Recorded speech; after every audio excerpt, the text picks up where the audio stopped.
Bonjour, ici Jean-François Denis pour Théovox. J'espère que vous allez bien. Avec tout ce qu'on vit aujourd'hui, quelle est la place du chrétien face au gouvernement? Romains 13, ça vous dit quelque chose? On en parle immédiatement après ce qui suit.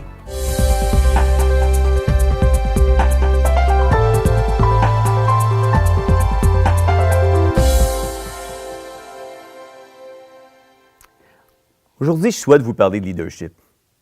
En fait, la question que je me pose est la suivante. Où sont les leaders chrétiens sur la place publique par rapport à toutes ces mesures restrictives mises de l'avant dans le cadre de la COVID? Vous savez, malheureusement, à la vue de ce qui prend place dans notre monde, je crois que l'Église est plus que jamais intérieurement divisée. Je crois que plutôt qu'être active et prendre position, la voilà malheureusement devenue passive et silencieuse, peut-être par peur de perdre les assises qu'elle possède, et peut-être par crainte de se faire définitivement fermer.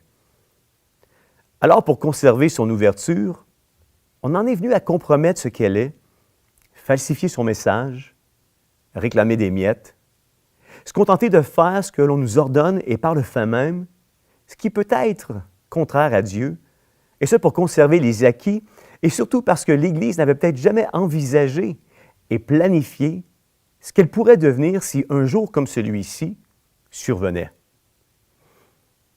Vous savez, il y a de cela quelques semaines, plusieurs leaders religieux ont crié haut et fort « victoire » pour les quelques miettes que le gouvernement a bien voulu leur donner, déplaçant l'Église de la catégorie bar et restaurant pour la reclasser au même titre que les cinémas, les salles de spectacle, les théâtres.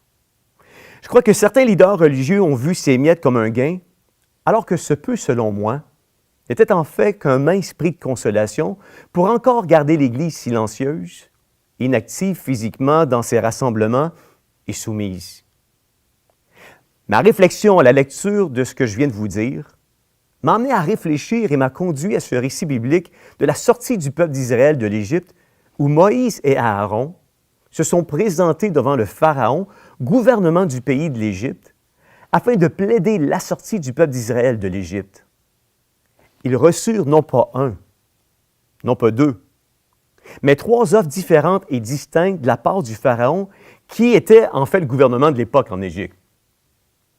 La première offre du Pharaon se retrouve dans Exode, le chapitre 8, les versets 21-22, où il est écrit « Le Pharaon convoqua Moïse et Aaron et leur dit, « Allez offrir des sacrifices à votre Dieu, mais faites-le dans le pays. » Non, leur répondit Moïse, « Nous ne pouvons pas agir ainsi. » Voyez-vous, le Pharaon, dans sa première offre, donna la permission au peuple d'Israël de louer Dieu. Il ne les empêchait pas. Seulement, il leur dit de le faire à l'intérieur de ce qu'il leur recommandait. À ce moment-là, aurait-il fallu que Moïse et Aaron acceptent et louent Dieu par soumission?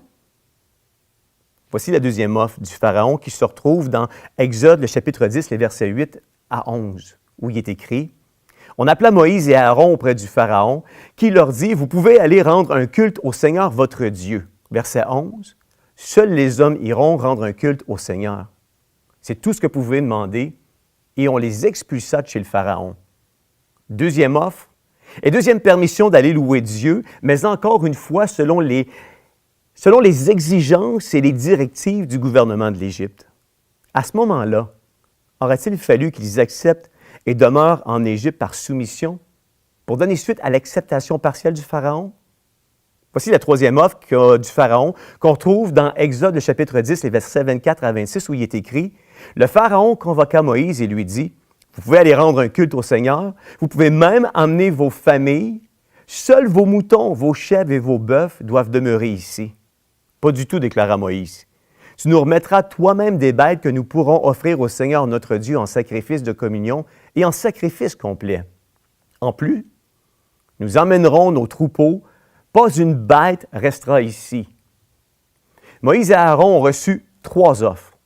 3 offres qui leur permettaient quand même d'aller louer Dieu. 3 offres qui, à la lumière de ce que nous voyons aujourd'hui dans le cadre de cette pseudo-pandémie, auraient certainement été considérées par la majorité de nos leaders chrétiens.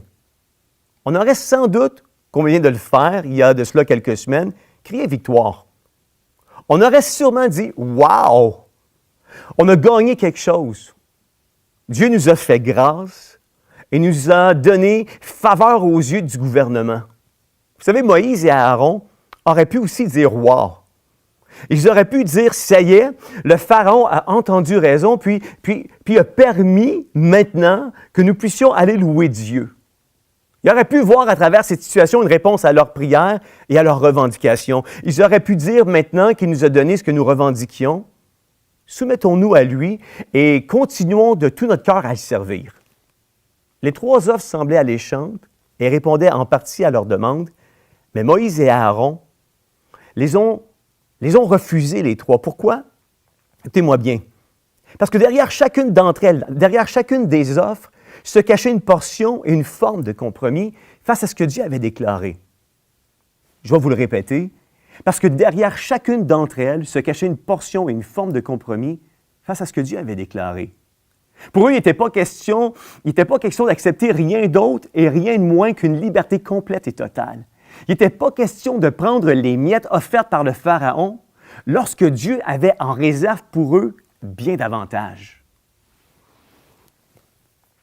Voyez-vous, aujourd'hui, nous vivons des moments extrêmement difficiles, où en l'espace de quelques mois, boum, on a perdu beaucoup de nos droits et notre liberté au nom d'une pseudo-pandémie.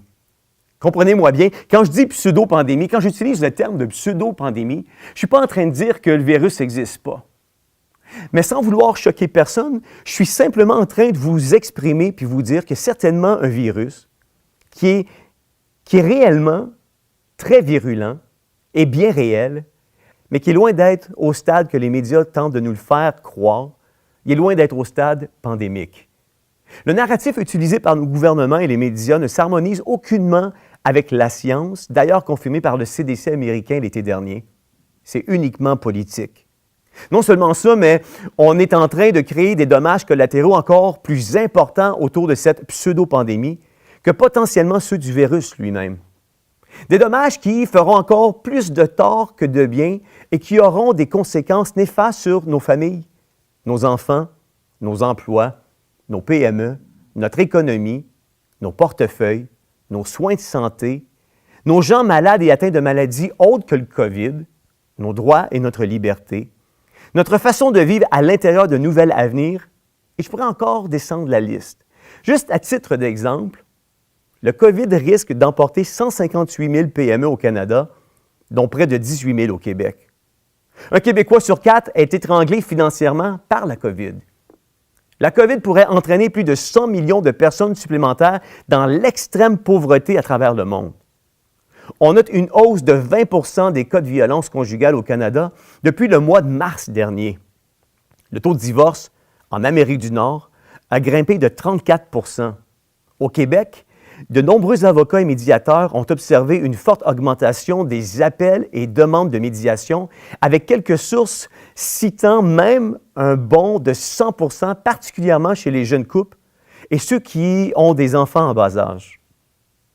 La pandémie entraîne une hausse des overdoses d'opiacés au Canada. Juste à titre d'information, les opiacés, ce sont des substances dérivées de l'opium. Il y a 20 à 30 des étudiantes et étudiants collégiaux qui sont aux prises avec des troubles d'anxiété et consomment davantage d'alcool et de drogue depuis le début de la crise sanitaire.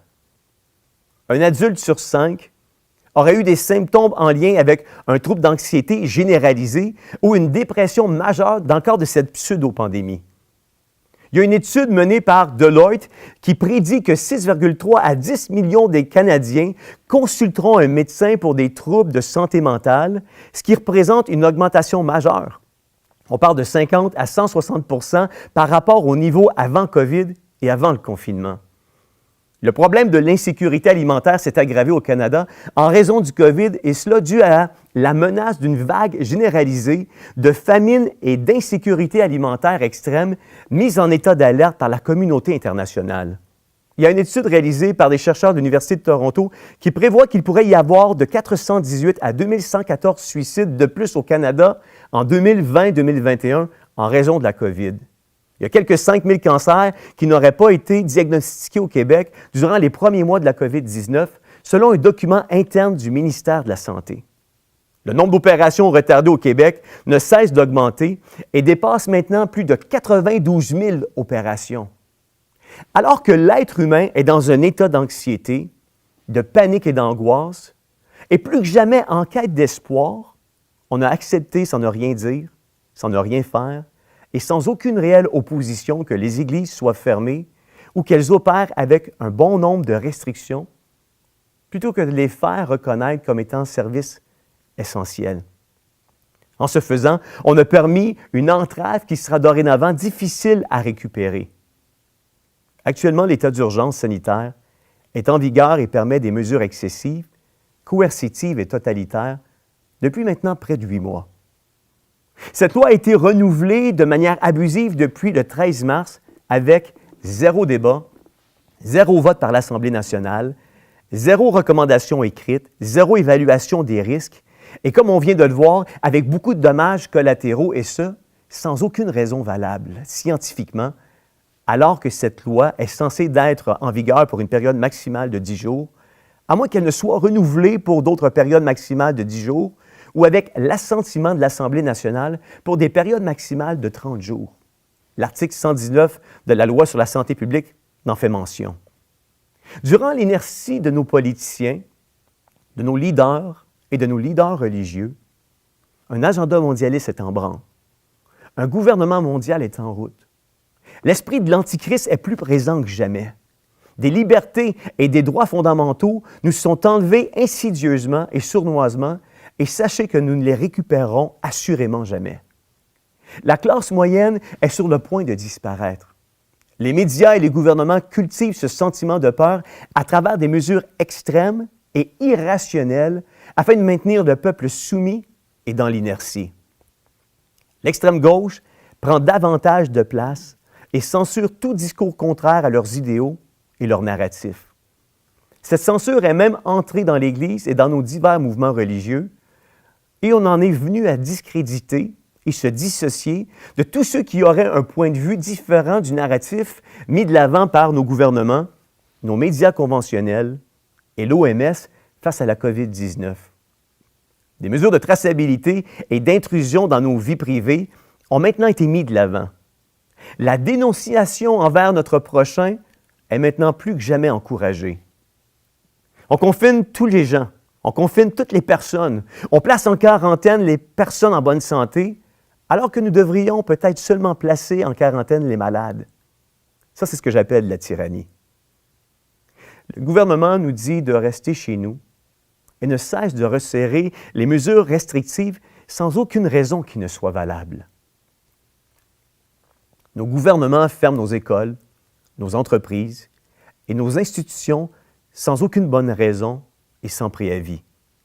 On laisse les gens dans leur confusion sans explication qui ne soit conséquente. On gonfle et on communique de faux chiffres sans exclure de ces chiffres les cas de COVID qui sont maintenant rétablis et guéris. On ne parle plus d'immunité collective. On fuit toutes sortes de débats publics afin de taire un discours contraire. On pousse une pensée unique. On laisse mourir nos aînés seuls, loin de leurs proches. On sépare des familles et on les empêche de se voir. On met des restrictions sur les mariages et les funérailles. Le gouvernement s'immisce dans les relations intimes des gens et leur dit quoi faire et comment le faire, comme du temps de la Révolution tranquille.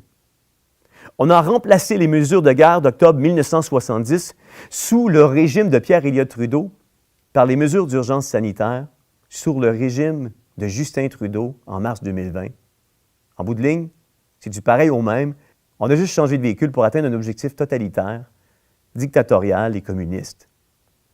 On nous empêche de se déplacer ailleurs que dans notre zone. On ferme des régions en jouant avec des codes de couleurs pour garder des gens sous la peur. On ferme nos églises, on les restreint en leur dictant quoi faire, comment le faire, où le faire, et plusieurs de ces restrictions viennent à l'encontre de ce que la Bible déclare. La solution cause actuellement beaucoup plus de tort que le problème lui-même, et on tente de minimiser les dommages collatéraux. Vous voyez, le rationnel est devenu irrationnel et l'irrationnel est devenu rationnel parce que nous avons accepté que la peur nous gouverne. Les forces de l'ordre donnent maintenant des contraventions pour ce qui était considéré tout à fait normal auparavant. Au nom d'un mensonge, on a détruit notre économie et on a amené en faillite des milliers d'entreprises et d'individus. Soudainement, la COVID a éradiqué toute autre cause de mortalité et on en est venu à lui attacher plus d'importance que toute autre forme de maladie. On accuse un retard grandissant dans les salles d'opération de nos hôpitaux et des gens meurent alors que les urgences sont vides. On en est même venu à sortir des appels d'offres au Canada et au Québec pour la création de ce que l'on appelle ressources intermédiaires ou, si vous préférez, des camps de détention. Nos gouvernements nous disent vouloir profiter du COVID afin de programmer un nouvel avenir et une nouvelle réalité. Pour moins que ça, Jean-Baptiste, le précurseur du Christ, s'est levé et puis a confronté une situation qui concernait la vie privée du roi Hérode, gouvernement de son époque. Si nous suivons la logique que plusieurs leaders véhiculent derrière l'Épître aux Romains au chapitre 13 sur le fait d'être soumis aux autorités, nul besoin de vous dire que si Jean-Baptiste était de notre époque, ses leaders en place lui auraient fait des remontrances en lui disant « Jean, va pas là. Ça te regarde pas. C'est pas de tes affaires. » Si tu confrontes le gouvernement par rapport à sa vie privée, on se dissociera de tes propos. Hérode, lui, t'empêche pas de prêcher, de prier puis de louer Dieu. Alors pourquoi le confronter sur sa vie personnelle? Ça ne te regarde pas. Ton discours est à l'opposé de l'amour de Dieu. Jean, maintenant tu perds ton témoignage. Tu es devenu beaucoup trop radical. Dieu ne nous demande-t-il pas de se soumettre aux autorités? Jean-Baptiste a confronté le roi Hérode et voici ce qu'il lui a dit en Marc 6, 18. « Hérode, il ne t'est pas permis de prendre la femme de ton frère. » Voyez-vous, la voix de Jean-Baptiste en était une préparant le chemin à la venue sur terre de Jésus-Christ. Tel était son mandat. C'est pourquoi, à travers son message, Jean annonçait la bonne nouvelle, mais il dénonçait le péché et prononçait le jugement à venir. La voix de l'Église, aujourd'hui, a le même mandat. Soit celui de préparer le chemin de la deuxième venue de Jésus-Christ en adoptant le même discours que son prédécesseur, soit celui de Jean-Baptiste. La question maintenant est la suivante. Pourquoi la grande majorité des leaders chrétiens, pasteurs de grandes églises, présidents d'associations et leaders de mouvements évangéliques ne se sont-ils pas encore levés, mis à part pour leur demande de reclassement à remettre l'Église au même stade que les salles de spectacle, les théâtres et les cinémas? Où sont-ils présentement? Où est la voix des leaders chrétiens face à cette pseudo-pandémie? Où est la voix des leaders chrétiens face à la fermeture et les restrictions irrationnelles et injustifiées de nos églises? Où est la voix des leaders chrétiens par rapport à cette crise sanitaire? Où sont les leaders chrétiens par rapport aux droits de nos enfants? Où sont-ils? Où sont les leaders chrétiens par rapport à la dignité humaine? Où sont les leaders chrétiens par rapport au respect de nos aînés qu'on laisse mourir dans nos CHSLD? Proverbe 31, versets 8-9, ne dit-il pas « Toi, tu dois parler pour ceux qui n'ont pas la parole. Tu dois prendre la défense de ceux qu'on abandonne. Parle, juge avec justice, défends les malheureux et les pauvres. » Voilà un des mandats de l'Église. Où sont aujourd'hui les leaders chrétiens prêchant un message vrai, un message authentique et sans compromis? Où sont les leaders chrétiens se souciant davantage de ce que Dieu pense d'eux que de ce que les hommes pensent d'eux? Où sont les leaders chrétiens qui osent croire, qui continuent de croire et qui sauront prendre des décisions impopulaires, même dans l'adversité? Où sont les leaders chrétiens qui sauront prendre position pour le nom de Christ, même lorsque nous tentons insidieusement de nous en empêcher? Où sont les leaders qui cesseront de tenter de faire de Jésus un message populaire, alors que c'est un message qui, dans notre ère moderne, en est un à contre-courant lorsque l'on expose l'entièreté de sa parole? Oui, ses bénéfices, mais aussi l'implication requise de tous les chrétiens et le coût à payer pour suivre Christ. Parce qu'il y a un coût à le suivre, et non pas seulement des bénéfices. Où sont les leaders chrétiens qui prépareront leur Église au retour imminent de Jésus? Sujet dont on n'entend plus parler aujourd'hui, et ce qui est le plus triste, c'est qu'il y a une génération complète et entière qui actuellement grandi dans nos églises et qui n'ont jamais entendu parler du retour de Jésus, qui est en fait l'espérance du chrétien? Où sont les leaders chrétiens qui annoncent, oui, la bonne nouvelle du message de Jésus et de son amour, mais qui aussi oseront dénoncer le péché et prononcer qu'il y a un jugement qui s'en vient? L'amour de Dieu ne fait pas abstraction de sa justice ni de son châtiment. Je suis un père. J'aime mes enfants. Mes enfants connaissent mon amour, mais ils connaissent aussi la justice de papa. Il n'y a pas de justice sans amour. Il n'y a pas d'amour sans justice. En tant que leader chrétien, nous avons un mandat, et ce mandat n'est pas seulement de raconter de belles histoires, d'être un conférencier, un motivateur de foule ou encore gérer une église comme on gère une entreprise, mais il en est un d'avertir le peuple en exposant et en prêchant l'entièreté de la parole de Dieu. On n'est pas là pour faire de l'Église une salle de spectacle et créer une forme de showbiz chrétien. Nous sommes là pour être le sel de la terre, nous sommes là pour être la lumière du monde et former des disciples. Où sont les Jean-Baptistes? Où sont les pasteurs, les leaders chrétiens? Où sont ceux qui réaliseront, pour qu'une vie soit influencée, il faut que la tienne goûte quelque chose. Il faut que la tienne goûte différent. Nous sommes là comme des sentinelles et nous avons ce devoir d'avertir son peuple des temps dans lesquels nous sommes et ce que ces temps comportent. La Bible déclare dans Ézéchiel, le chapitre 33, les versets 6 à 8, « Si la sentinelle voit venir l'épée et ne sonne pas de la trompette, si le peuple n'est pas averti que l'épée vienne à enlever à quelqu'un la vie, celui-ci périra à cause de son iniquité, mais je redemanderai son sang à la sentinelle. Et toi, fils de l'homme, je t'ai établi comme sentinelle sur la maison d'Israël. Tu dois écouter la parole qui sort de ma bouche et les avertir de ma part. Quand je dis au méchant, « Méchant, tu mourras », si tu ne parles pas pour détourner le méchant de sa voie, ce méchant mourra dans son iniquité et je te redemanderai son sang.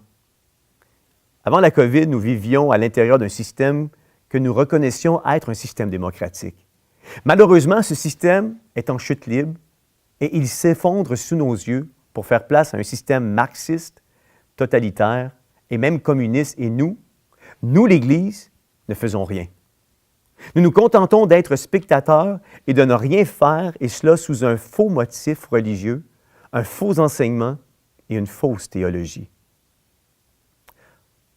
On en est venu à laisser le gouvernement violer notre liberté d'être l'Église et de vivre l'Église en communauté. Évidemment, ça ne se fait pas de façon drastique, mais sachez qu'actuellement, on nous enlève cette liberté très doucement, de sorte qu'on ne s'aperçoive pas qu'on est en train de la perdre, puis qu'on ne soupçonne rien. Depuis mars dernier, c'est énorme ce que nous avons perdu face à nos droits et notre liberté. Croire que nous pourrons récupérer ne serait-ce qu'une infime partie de ce qui nous a été enlevé serait vraiment utopique. On a violé nos droits et notre liberté. Les gauchistes, regroupement à l'antithèse de la chrétienté, en sont venus à fermer toute forme de rassemblement chrétien, et ce sous un faux sentiment de peur et une fausse pandémie.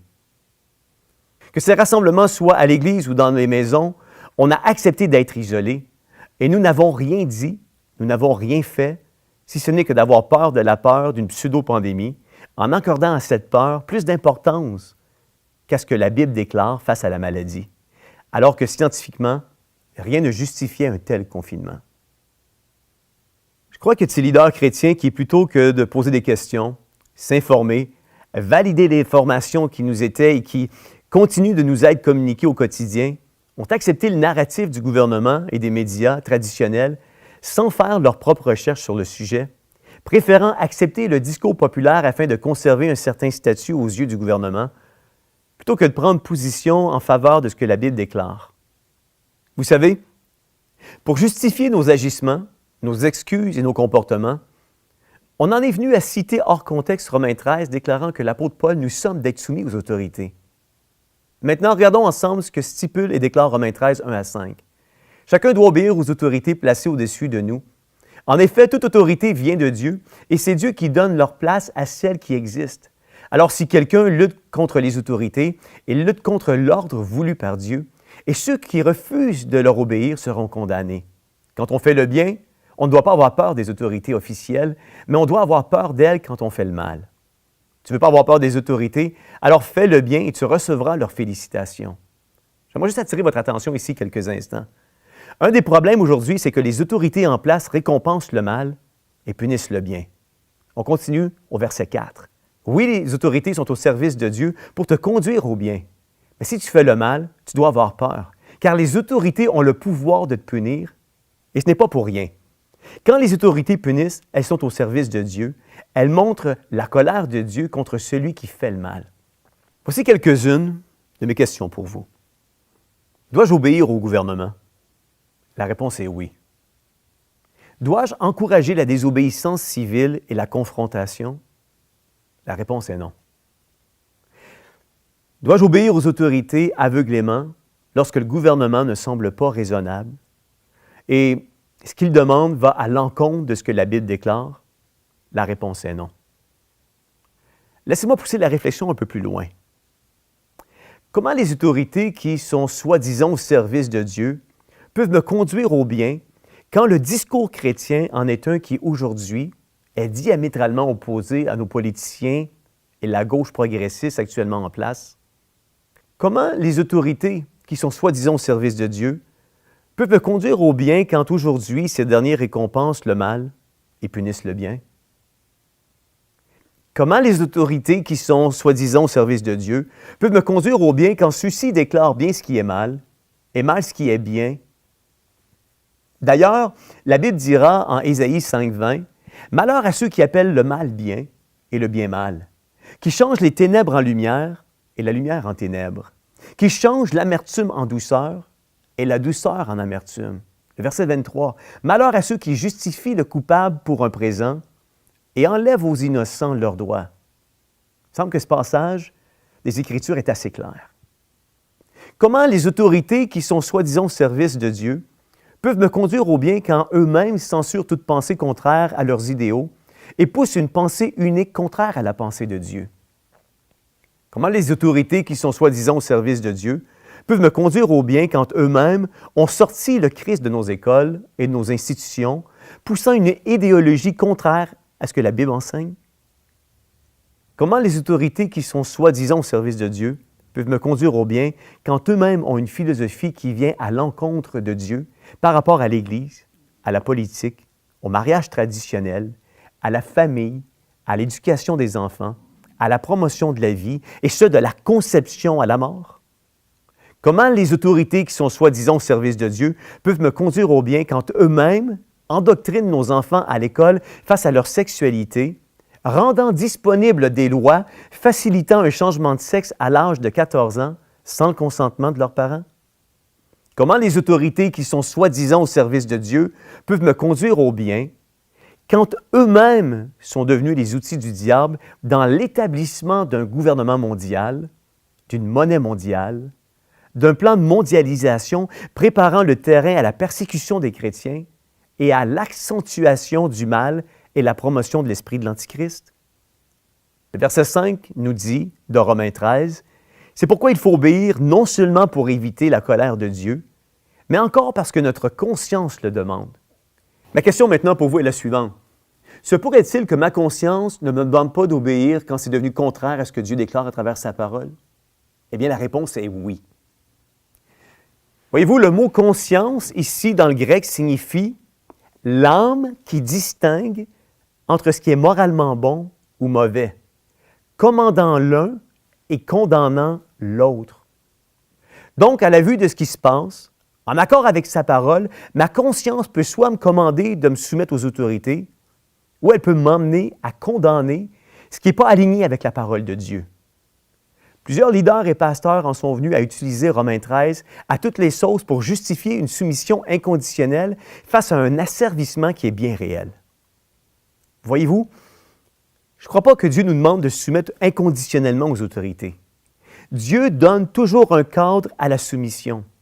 Par exemple, il dira dans Éphésiens au chapitre 5, le verset 22, « Femmes, soyez soumises à vos maris », mais immédiatement après, il va rajouter au verset 25, « Marie, aimez vos femmes comme Christ a aimé l'Église et s'est livré pour elle. » Vous voyez, on voit qu'il y a un cadre à la soumission. Femmes, soyez soumises à vos maris, mais immédiatement après, Marie, aimez vos femmes et soyez prêtes à mourir pour elles, comme Christ a aimé l'Église et est mort pour elle. Si je suivais cette logique que l'on véhicule actuellement dans plusieurs de nos églises, faudrait-il, selon Éphésiens et Colossiens, que la femme soit inconditionnellement soumise à son mari, et ce, même si ce dernier abuse d'elle, même si elle est victime de violences verbales et conjugales, même si ce dernier sanctionne sa liberté? Si je suis le raisonnement de plusieurs leaders chrétiens, si malgré toute cette violence physique et psychologique, son mari lui disait « Mon cœur, tu peux louer Dieu, mais pas à l'Église, à la maison, et tu le fais de telle et telle manière. » Elle devrait demeurer soumise à son mari parce que ce dernier lui permet de louer Dieu selon ses termes et conditions. Et ce, même si il en abuse physiquement, émotionnellement et psychologiquement? Évidemment, la réponse est non. Faudrait-il que les jeunes soient soumis aux anciens inconditionnellement, et ce, même si ces derniers abusent et asservissent ceux-ci simplement parce que le passage de 1 Pierre encourage la soumission de l'un par rapport à l'autre? Ben non. Faudrait-il également, selon 1 Pierre, que le serviteur soit inconditionnellement soumis à son maître, même si ce dernier est un mauvais maître, même si ce dernier est un mauvais chef, et qu'il abuse et violente psychologiquement ce serviteur de manière abusive? La réponse est non. Aurait-il fallu que Moïse et Aaron soient soumis au Pharaon, gouvernement de l'époque en Égypte, parce qu'il avait accepté en partie la demande de Moïse pour laisser le peuple aller louer Dieu dans le désert à travers 3 offres distinctes? La réponse est non. Peut-être aurait-il fallu que Mardoché soit soumis, qu'il fléchisse le genou et qu'il honore Aman? Aurait-il fallu que Jésus soit soumis et qu'il guérisse les malades, chasse les démons et opère l'entièreté de ses miracles durant les 6 jours où c'était permis de le faire pour que lui aussi se soumette au sabbat? Les pharisiens ne reprochaient pas à Jésus ses miracles et lui reprochaient entre autres de les accomplir le jour du sabbat. Aurait-il fallu que Jean-Baptiste soit soumis et qu'il ne confronte jamais la façon dont Hérode, gouvernement de son époque, vivait par rapport à la relation d'adultère dans laquelle il était impliqué avec la femme de son frère Philippe, parce que cette relation n'interférait en rien avec sa liberté de prêcher, prier, louer et adorer Dieu? Aurait-il fallu, comme le récit nous en témoigne dans l'Évangile de Jean au chapitre 4, que Jésus ne parle pas à la femme samaritaine et qu'il ne lui demande pas à boire parce qu'à l'époque, il était interdit pour les Juifs d'avoir des relations avec les Samaritains? Aurait-il fallu que Jésus ne s'approche d'aucun lépreux parce qu'à l'époque, entrer en contact avec un lépreux était un geste audacieux et même un acte de rébellion? Normalement, les témoins d'une telle scène auraient déclaré comme impure toute personne qui entrait en contact avec quelqu'un aux prises avec la lèpre et l'aurait exclu de la communauté. Vous voyez, aujourd'hui, au nom de la peur, au nom d'une pseudo-pandémie et au nom d'une fausse soumission, on a accepté de laisser fermer nos églises. On a accepté de laisser fermer nos lieux de rassemblement. Au nom de la peur, d'une pseudo-pandémie et d'une fausse soumission, on a cessé de faire des baptêmes dans l'eau. On a arrêté d'imposer les mains aux malades, alors que la Bible déclare dans l'Évangile de Marc, au chapitre 16, les versets 17-18, « Voici les signes qui accompagneront tous ceux qui auront cru. En mon nom, ils chasseront les démons.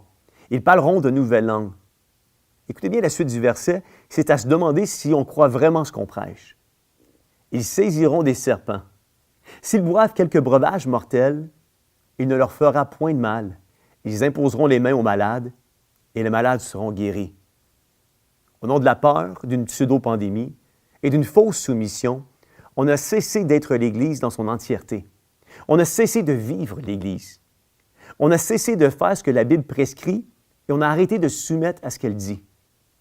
Si Jésus guérissait les malades le jour du sabbat, s'il était avec la femme samaritaine au puits de Jacob, s'il était avec les lépreux et qu'il leur imposait les mains alors que c'était défendu, que ferait-il aujourd'hui?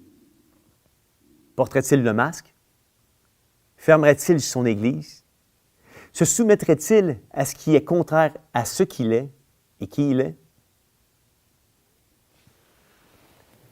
Nous sommes rendus au stade où on ne peut plus prêcher la Bible sans la vivre.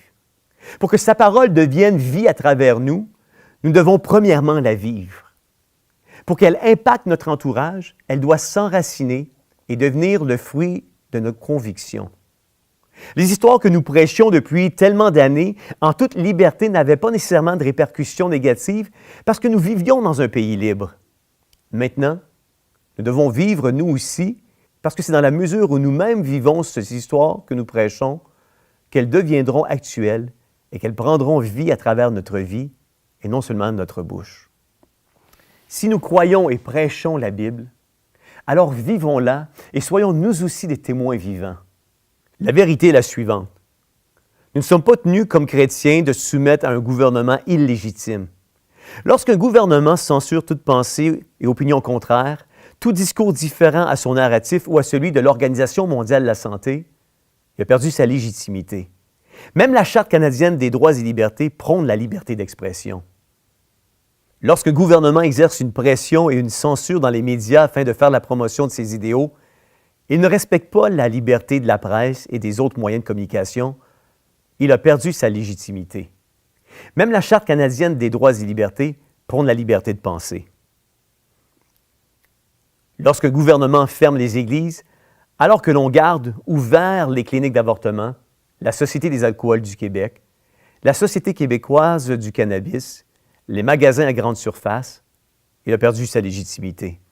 Même la Charte canadienne des droits et libertés prône la liberté de religion. David a écrit dans le livre des Psaumes au chapitre 2, les versets 1 à 3, « Les nations s'agitent, mais pourquoi? Les peuples complotent, mais ce n'est pour rien. Les rois de la terre, les gouvernements de la terre, se préparent au combat. Les princes ou encore les gouvernements se concertent contre le Seigneur et contre le roi qui l'a consacré. » Verset 3. « Rompons les liens qu'ils nous imposent, disent-ils, rejetons leur domination. » Je crois que dans les temps de la fin dans lesquels nous sommes, Dieu est premièrement en train de secouer son Église. Et il le fait dans le but de séparer le vrai du faux, l'ivraie du blé, le bien du mal, les vierges sages des vierges folles. Je crois que deux clans sont en train de se distinguer et se former, soit l'Église de l'État et l'Église du Seigneur Jésus-Christ. L'Église qui accepte une fausse soumission afin de conserver son statut gouvernemental et ses privilèges, et l'Église qui ne se soumet qu'à Christ, peu importe la persécution et le prix qu'elle aura à payer. Je ne crois pas que l'État, au nom d'une fausse pandémie et au nom d'un faux narratif entourant cette pandémie, a le pouvoir de s'ingérer et venir dicter comment doit se comporter l'Église, c'est-à-dire comment louer, chanter et adorer Dieu, d'exiger ou pas le port du masque, où louer Dieu et comment le faire. Combien de personnes à la fois peuvent entrer dans le bâtiment Église? Qui peut entrer dans l'Église? Quand faire des réunions? Exiger une distanciation physique? Interdire de prier pour les gens? Interdire de leur imposer les mains alors que c'est biblique? Interdire les baptêmes dans l'eau? Interdire les consécrations d'enfants alors que Jésus lui-même a dit « Laissez venir à moi les petits-enfants ». Interdire des mariages? Interdire des funérailles, interdire cette vie communautaire entre frères et sœurs. Je crois que beaucoup de ces restrictions viennent à l'encontre de la parole de Dieu. Nous, pasteurs et leaders religieux, croyons que nous sommes dans une guerre spirituelle et nous n'arrivons même pas à la discerner à l'intérieur de nos assemblées et de notre Église. Nous croyons qu'il y a un monde spirituel et démoniaque et nous ne voyons même pas que ce monde démoniaque est maintenant entré à l'intérieur de nos églises. Je termine avec cette histoire biblique sur laquelle j'ai senti Dieu me parler par rapport à son Église. Dans Actes chapitre 16 et versets 16-17, ça nous raconte l'histoire suivante. Comme nous allions au lieu de prière, une servante qui avait un esprit de python et qui, en devinant, procurait un grand profit à ses maîtres, vint au-devant de nous et se mit à nous suivre, Paul et nous. Elle criait, « Ces hommes sont les serviteurs du Dieu Très-Haut, et ils vous annoncent la voie du salut. » Elle fit cela pendant plusieurs jours. Paul, fatigué, se retourna et dit à l'Esprit, « Je t'ordonne au nom de Jésus-Christ de sortir d'elle. » Et il sortit à l'heure même. Voyez-vous, je crois aujourd'hui que cet esprit de python est entré dans nos églises et que nous n'avons tout simplement pas eu le discernement pour discerner qu'il est là et qu'il est bien présent.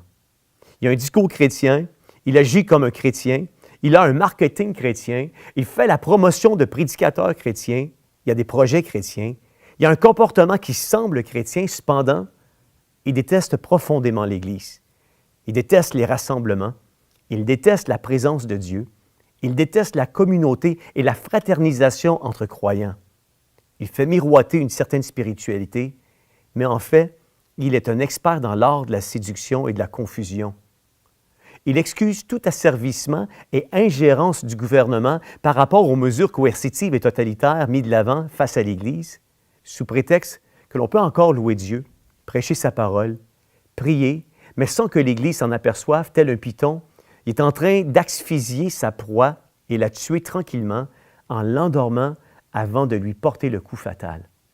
Puissions-nous nous réveiller et réaliser que peu importe ce que sera ou deviendra l'Église, nous avons un mandat.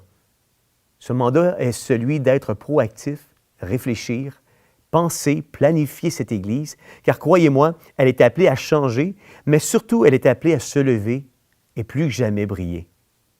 Je bâtirai mon Église, et les portes du séjour des morts ne prévaudront point contre elle. Bonne réflexion.